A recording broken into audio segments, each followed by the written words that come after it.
இப்ப பிரேம தபசு, செம்பருத்தி 2யும் திரையில பார்க்குறீங்க. எப்படி இருந்தது 2 படத்தையும் திரையில பார்த்தபோது? பிரேம தபஸ் வந்து அதுல ஒரு பூர் கேர்ள் நானு. ஒரு டல் மேக்கப்பு, ஒரு என்ன வேலை செய்ற பொண்ணு மாரி. ஹீரோ வந்து ஒரு இன்னோசென்ட், ஒரு பாதி கிறுக்கு மாரி, ராயன் பிரசாத். அந்த மாரி கதை. ஆனா உங்களுக்கு செம்பருத்தில வந்து கிளாமரா சாங்ஸு, ஒரு சினிமா மாரி இருக்கும். ஆமா. செம்பருத்தி பார்க்கும்போது ஒரு ஃபில்ம் பார்க்குற இது வரும். ஃபீல். இது பார்த்தா ஒரு டாக்குமெண்ட்ரி பார்க்குற இது பிரேம தபசு. ஆனா ராஜேந்திர பிரசாத் கூட நடிச்ச எல்லா ஹீரோயின்ஸ்க்குமே ஒரு லக்கு. அவர் கூட ஃபர்ஸ்ட் படம் பண்ணா அப்படியே சக்சஸ்ஃபுல்லா வந்துருவாங்க. இருந்தாங்க. முதல்ல வந்து சந்திரமோகன் கிட்ட ம். நடிச்சவங்க எல்லாம் அப்படிதான். அப்போ பழைய ஹீரோயின்ஸ் எல்லாம். ம். எங்க நானு, ரம்பா, ஆமணி, ரம்யா நாங்க எல்லாம் வந்து ராயன் பிரசாத் கூட ஃபர்ஸ்ட் படம். ஸோ அவர் ஒரு லக்கி ஹீரோன்னு சொல்லலாம். அந்த மாரி.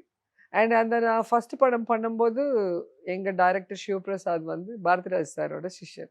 ஸோ அதனால அவர் கிளாப் அடிக்கிறதுக்கு கூப்பிட்டாங்க ஃபர்ஸ்ட் படம் ஓ பூஜை அன்னைக்கு.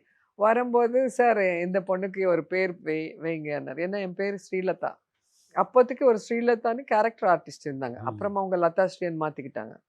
ஸோ சாருக்கு வந்து ஆர் லக்கி பாரதிராஜ் சாருக்கு. ராதா, ராதிகா, ஆமா.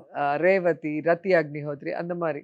ஸோ அப்ப எனக்கு வந்து ரோஜான்னு பேர் வச்சாரு. ஸோ அது ஒரு லக்கு. அவர் சி அறிமுகப்படுத்தாத ஒரு ஹீரோயினுக்கு பேர் வச்சதுன்னா, நான் தான் நெனைக்கிறேன். நீங்க தான். அது மாரி ஸோ ஒவ்வொருத்தர் பிளெஸ்ஸிங் எனக்கு அப்படி கிடைச்சது. ஃபர்ஸ்ட் படத்துலருந்து. அப்பாவோட பிளெஸ்ஸிங், செல்வாவோட பிளெஸ்ஸிங், பாரதிராஜ் சார் பிளெஸ்ஸிங். தெரியாம ஃபர்ஸ்ட் படம்ல அந்த மாரி அமைஞ்சு போச்சு எனக்கு.